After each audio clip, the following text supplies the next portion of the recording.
Esse é Telapia, pitacos das telas na sua vida por duas fãs de cultura pop. Em vez de terapia, tem cinema, TV e streaming. A gente usa o entretenimento para oferecer pontos de vista para as nossas questões existenciais. A cada episódio, respondemos dilemas reais com sugestões de séries e filmes. Eu sou Melissa Setúbal. A verdade pode ser vital, mas sem amor, ela é insuportável. E eu sou Joana Pelerano, e a verdade está lá fora, mas também está aqui dentro com a participação especial da Aline, do podcast É Verdades.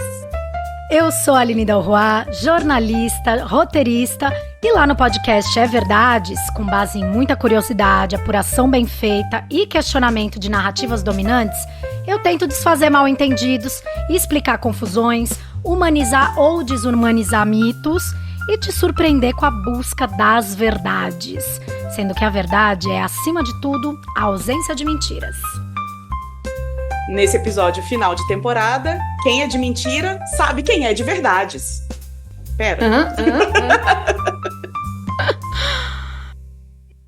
Se não for para terminar a temporada em grande estilo, a gente nem começa. Então hoje, Telapia e É Verdades se morfam num debate sobre ficção e realidade.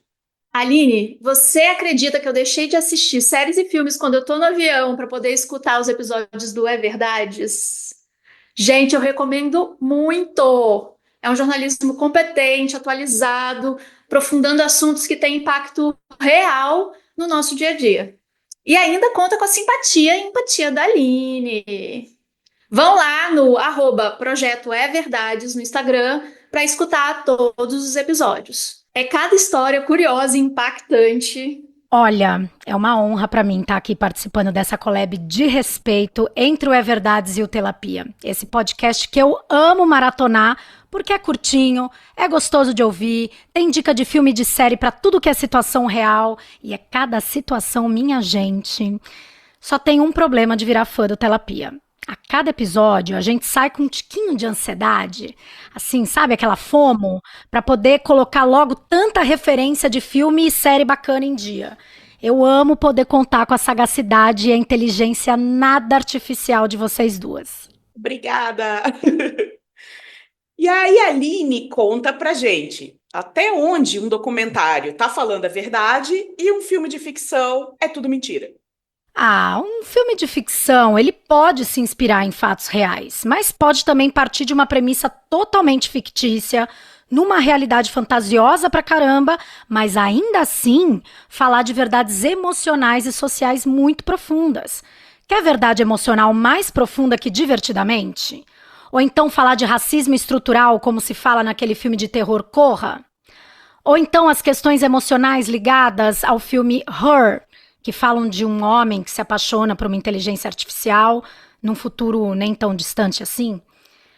O negócio é que, numa ficção, o compromisso não é com a realidade factual, mas é com a narrativa artística, né? Já um documentário, ele parte de uma premissa real, um fato. Ele pode até partir de um fato fictício, mas ele analisa o efeito real que essa ficção causou. Mas dizer que um documentário é 100% verdade não é real. Porque sempre tem aquele ponto de vista, né? O ponto de vista por trás de tudo, o olhar do diretor, a escolha de quais fatos mostrar, quais fatos não mostrar, quais entrevistas incluir, como é que constrói a narrativa, a edição.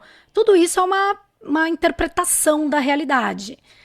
Quantos documentários biográficos sobre artistas a gente não vê que é super chapa branca, que omitem passagens que possam manchar ali de alguma forma a imagem daquele ídolo. Tem também documentário que dá uma manipulada na emoção do público, que coloca uma trilha triste, né, uma técnica dramática de roteiro e vai mexendo ali com a nossa percepção sobre aquela realidade. A gente não pode esquecer que todo documentário é uma obra audiovisual feita com 1000 técnicas para entreter o espectador. Só que ainda assim o objetivo principal costuma ser informar, registrar ou então provocar reflexão com base em fatos reais.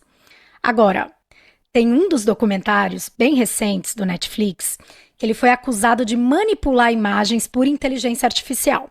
É aquele O que Jennifer Fez, que mostra o caso real de Jennifer Pan, uma canadense que foi condenada por planejar o assassinato dos próprios pais. Qualquer semelhança aqui com uma tal Richthofen é mera coincidência. Algumas fotos que aparecem ali no documentário têm a maior pinta de ser imagem gerada por IA, tipo os dedinhos deformados, um rosto meio distorcido, um fundo com umas formas estranhas. E essa polêmica gerou discussões sobre ética no uso de inteligência artificial em produções documentais, principalmente quando o contexto é delicado, quando a gente está falando ali de crimes reais, por exemplo. Outro caso desse tipo foi o documentário Bastidores do Pop, o esquema das boy bands. Eles usaram imagens do Lou Pearlman, acho que é assim que fala, ele é o fundador do Backstreet Boys, do NSYNC e tudo mais, manipuladas ali as imagens digitalmente para sincronizar a boca do Lou com falas de um livro que ele escreveu. Nesse caso, eles até incluíram ali um aviso no início do documentário sobre o uso da IA, mas fica aquela discussão se isso é ou não manipulação da narrativa. Eu assisti esse documentário e realmente chega uma determinada hora que você esquece desse detalhe, né? Você super acha que são imagens que estão ali, você entra, né, nessa fantasia e esquece que não é realidade. É realmente bem complicado. O documentário já foi meio que um gênero jornalístico e está cada vez migrando mais para o gênero do entretenimento, né, da diversão mesmo. Então, quando entra nesse ponto, todas essas ferramentas vão entrar na história aí. Então, vai ficar realmente muito mais confuso o que é ficção, o que é realidade, entre muitas aspas, né? E aí, hoje que a gente está com a Aline aqui, acho que a gente podia aproveitar para conversar sobre conteúdos que tem a versão documentário e também tem a versão ficção.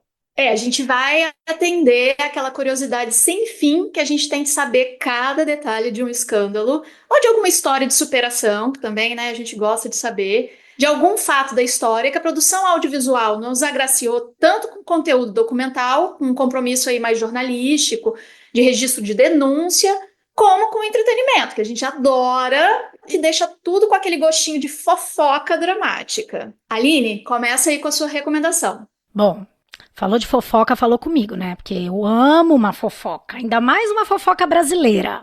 Então eu vou indicar um documentário disponível no YouTube chamado VIPs, Histórias Reais de um Mentiroso. Esse documentário, ele é derivado de um livro que tem o mesmo nome e traz o Marcelo Nascimento da Rocha contando a própria história. O Marcelo, ele é aquele cara que se fez passar pelo filho do dono da Gol, que conseguiu se inserir nas altas rodas da sociedade, que chegou a enganar até o Amaury Júnior, deu entrevista falando que era o filho do dono da Gol. E ele também inspirou o filme Vips, de 2011, com o Wagner Moura, que está disponível na Apple TV. Eu adoro história de golpista, né, gente? Aquela impostora russa, a Anna Sorokin, não sei se é assim que fala, que ela se fez passar por uma socialite de Nova York e inspirou a série da Netflix, Inventando Anna. E essa série também tem um documentário. Ela tá na Disney Plus e mostra uma entrevista com a própria, né, a personagem real, depois da prisão dela, e chama The Sinfluencer of Soho. Eu adorei esse nome, The Sinfluencer of Soho, que é uma influenciadora do pecado. Adorei isso. Eu super assisti esses conteúdos todos da Anna Sorkin, Anna Delvey, e Shonda Rhimes arrasou com o ficcional baseado na realidade. Mas quando você vai ver a moça da vida real no documentário, você fica ainda mais assustada com a capacidade da pessoa de fazer o que ela fez, né? Mas o dela ainda, né? Só deu problema quando ela mexeu com a galera de muito dinheiro, né? Quando mexe com a galera de pouco dinheiro, tá nem aí. Não teve um impacto assim tão profundo, né? Agora, eu tenho 3 histórias que, se você pega uma delas e consegue assistir tudo assim que tem sobre elas num dia preguiçoso, né? Tanto documentário quanto série ficcional, para poder saber de todinho assim dos detalhes, tenho essas recomendações. A primeira é sobre a Elizabeth Holmes, que é uma mulher que saiu assim de startupeira queridinha dos bilionários estadunidenses para uma habitante da cadeia, porque jurou de pé junto que ia conseguir fazer um monte de exame com apenas uma gota de sangue. O documentário se chama A Inventora, A Procura de Sangue no Vale do Silício, mostra tudinho os babados dessa grande fraude que impactou a vida de milhares de pessoas que estavam em busca de cuidar de sua saúde. A série ficcional se chama The Dropout e tem a atriz Amanda Seyfried arrasando no papel de Elizabeth Holmes. É uma daquelas séries cheias de viradas, drama, atores conhecidos e grandíssima produção. A segunda história é sobre Natalia Grace, uma menina ucraniana que foi adotada nos Estados Unidos. Ela é uma pessoa com deficiência, com nanismo e outras condições que dificultam a sua locomoção, seu desenvolvimento e principalmente sua altura. O que faz um dos casais que a adotou, sim, ela foi adotada por mais de um casal e isso é só um dos dramas da vida dela. Eles começam a desconfiar se Natália realmente era uma criança ou se era uma jovem adulta tentando enganar eles. O documentário, na verdade, é quase um reality show, porque foram sendo produzidos novos capítulos à medida que a vida da Natália ia mudando drasticamente. Os episódios seriais se chamam O Curioso Caso de Natalia Grace e tem 3 temporadas. A série ficcional tem no papel principal nada mais, nada menos que a nossa Meredith Grey. Esse podcast está a 0 episódios sem citar Grey's Anatomy. Nosso recorde é de 6 episódios. Sim, Ellen Pompeo finalmente se aventura em um novo trabalho em Uma Família Perfeita. Esse show toma muitas liberdades e não segue toda a história da Natália, assim, exatamente. Portanto, vale assistir os dois para poder comparar. A terceira história é sobre a Belle Gibson, uma jovem que afirmava tanto sofrer de câncer quanto saber como cuidar da doença usando apenas alimentação saudável e poder ensinar isso para muito mais gente. Só para ser desmascarada por não estar doente e por todo o seu trabalho e seu estilo de vida não terem nenhuma comprovação que realmente cura ou melhora a vida de quem tem câncer de verdade ou condições autoimunes. O documentário The Search for Instagram's Worst Con Artist traz muitas entrevistas com jornalistas que investigaram o caso, integrantes da família dela e outras influencers e pessoas que se inspiraram nela. E acompanha todo o caso desde antes da publicação do seu famoso site The Whole Pantry até logo depois do escândalo, quando ela até tentou se inserir no trabalho de ativismo de pessoas etíopes, até trocando seu nome. A minissérie ficcional vai bem mais na pegada dos perigos da cultura de influencers. Vinagre de Maçã tem um ritmo bem pop e uma história que não exige assim grandes investimentos emocionais, mesmo sendo sobre um assunto tão sério e triste. Agora que a gente deu a ficha corrida de todos os trambiqueiros, bora para sugestão para assistir? A gente já escutou a máxima de que a arte imita a vida, mas o contrário também é verdade, né? Essa piada jamais morrerá enquanto a Lira estiver aqui. A gente sabe que os meios de comunicação não são de massa à toa, né? Para que possam se comunicar com a maior parte da sociedade, eles precisam obrigatoriamente trazer histórias e argumentos que façam sentido para essas pessoas, que elas possam entender, que elas estejam minimamente dispostas a dialogar com aquilo que elas estão assistindo ali. Só que os meios de comunicação têm também uma função pedagógica, né? Mesmo que não intencionalmente às vezes, de mostrar para uma parcela da população o que a outra parcela está pensando e fazendo, de contar sobre transformações sociais e também falar sobre aquelas ansiedades que estão latentes ali. É assim que a gente vê nossos comportamentos refletidos nas produções midiáticas, mas também pode ter comportamentos incentivados por elas. Então, eu queria pedir para a Aline falar um pouquinho sobre como as produções ficcionais podem impactar na vida real. Bom, é aquela coisa de a arte imita a vida e a vida imita a arte, né? Para ficar uma coisa bem decolonial, pensando nas histórias brasileiras, foi um caso real que fez o Brasil ganhar o primeiro Oscar, né, gente? O drama da família do Rubens Paiva, retratado em Ainda Estou Aqui, e toda a repercussão que o filme gerou no mundo todo, influenciou o STF a reabrir o debate sobre a lei da anistia na corte. Depois de muitos anos sem julgar o tema, e claro, também influenciados pela tentativa de golpe do 8 de janeiro, o STF disse que vai colocar em pauta de novo se a lei de anistia deve mesmo deixar impune alguns dos crimes cometidos pelo regime militar. Aqui no Brasil, a gente tem um quinquilhão de exemplos de produções baseadas em fatos reais. O caso Pedrinho, por exemplo, que inspirou a vilã mais famosa das novelas de todos os tempos, Nazaré Tedesco, de Senhora do Destino, que eu amo. E eu falo de novela, porque eu amo novela, eu sou noveleira mesmo. E também porque esse é um produto cultural com maior potencial de impacto aqui no país, né? A Fernanda Torres disse numa das entrevistas dela na Gringa que as novelas eram muito importantes para o Brasil, não só porque eram muito bem feitas, com ótimos atores, ótimos autores, mas porque o brasileiro é um povo muito catequizado pelas produções americanas e só com as novelas passou a se ver refletido na telinha, com as tramas, com os personagens essencialmente brasileiros, e isso gerou uma baita identificação. Ao ponto das novelas influenciarem imensamente o comércio, a cultura pop do país, o modo de vestir, os cortes de cabelo, os padrões de beleza, os bordões que viralizam, tudo. Quando uma novela se passa num determinado cartão postal do Brasil e do mundo, existe um aumento real do número de turistas naquela região. Não é à toa que as secretarias de turismo do Brasil e dos birôs de turismo dos destinos internacionais dão todo o suporte para a produção, assim, estendem tapete vermelho para a Globo mesmo, assim, porque eles sabem que isso vai impactar por anos o turismo da região. Foi o caso, por exemplo, da novela Tropicaliente, em 93, que botou, assim, o Ceará na rota do mundo. O turismo no Ceará, na época, explodiu. Tem matéria dizendo que nos meses de baixa temporada, em que Tropicaliente estava no ar, foi pro ar, os hotéis ficaram lotados e o movimento de turistas foi 30% maior que nos anos anteriores. E também teve a horda de brasileiros indo conhecer a Jordânia em 2009, depois que a Thaís Araújo foi viver a primeira Helena Negra do Manuel Carlos, foi lá viver a vida.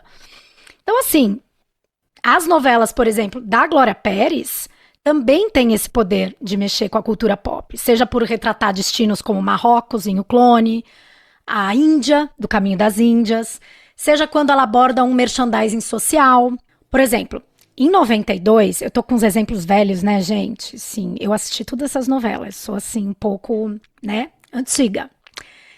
Em 92, a novela dela de Corpo e Alma discutiu o transplante e a doação de órgãos. E quando a novela foi pro ar, isso eu tirei de matérias da época.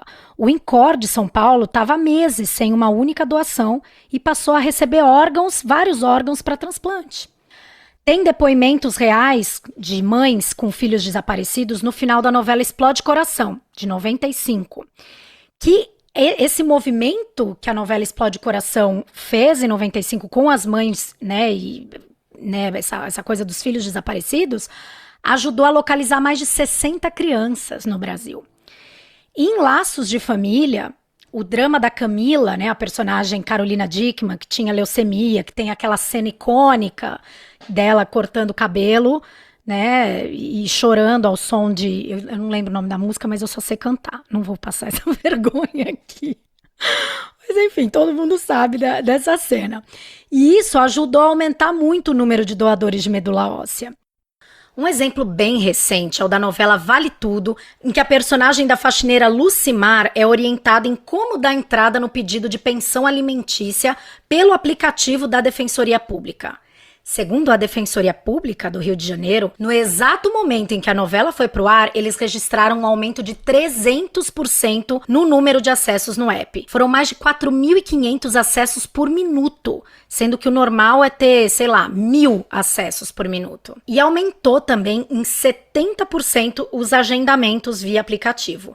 Ou seja, naquela noite, mais de 1.100 mulheres entraram com pedido de pensão alimentícia por causa da novela. E, para usar um exemplo gringo recente, toda a discussão que a série Adolescência do Netflix vem causando no mundo real é impressionante, assim. Os problemas que a série aborda são realmente universais. A forma como eles fazem, como eles abordam tudo, conseguiu furar todas as bolhas e virar assunto no churrasco da família, na mesa do bar, inundou assim o feed de todas as gerações, em todas as plataformas. E com isso, a série tem inspirado campanhas, iniciativas, projetos que abordam temas como misoginia, bullying, educação midiática, saúde mental de crianças, de adolescentes, radicalização juvenil. O Ministério Público do Rio Grande do Sul, inclusive, usou a série para conscientizar os pais e apresentar os resultados de um projeto deles chamado Sinais, que monitora adolescentes radicalizados ou adolescentes em risco para tentar prevenir ações de violência extrema envolvendo jovens. Então é isso, tem muita arte que imita a vida e muita vida que imita a arte e que transpõe todas as barreiras da telinha. Aí a gente aproveita para se divertir, aprender um pouquinho, de repente fazer uma coisa diferente que a gente não faria e que pode ajudar alguém, né?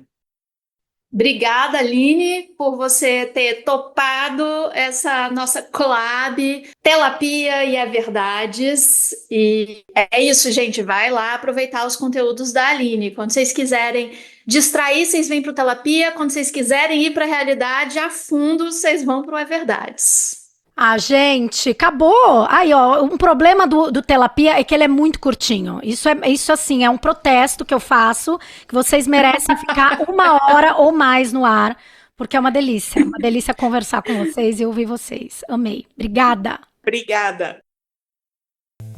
E esse foi mais um episódio de Telapia, o final da 3ª temporada. Aê! As sugestões desse episódio foram os filmes Divertidamente, Corra, Her, Vips, Ainda Estou Aqui, os documentários, O que Jennifer Fez, Os Bastidores do Pop, O Esquema das Boy Bands, Vips, Histórias Reais de um Mentiroso, The Sinfluencer of Soho, as séries A Inventora, The Dropout, O Curioso Caso de Natalia Grace, Uma Família Perfeita, The Search for Instagram's Worst Con Artist, Vinagre de Maçã, Adolescência. E as novelas Senhora do Destino, Tropicaliente, O Clone, Caminho das Índias, De Corpo e Alma, Explode Coração e Vale Tudo. A gente volta em breve para a próxima temporada. Enquanto isso, mande sua pergunta anônima por aqui ou em @sessão de Telapia no Instagram, que a gente responde num próximo episódio, sugerindo algo para você assistir, se divertir e, quem sabe, ganhar outras perspectivas. Até logo! Tchau!